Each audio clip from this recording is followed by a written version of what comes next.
يا قوم إنما هذه الحياة الدنيا متاع. يا قوم إنما هذه الحياة الدنيا متاع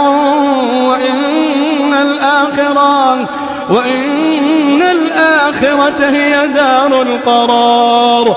من عمل سيئة فلا يجزى إلا مثلها ومن عمل صالحا من ذكر أو أنثى وهو مؤمن فأولئك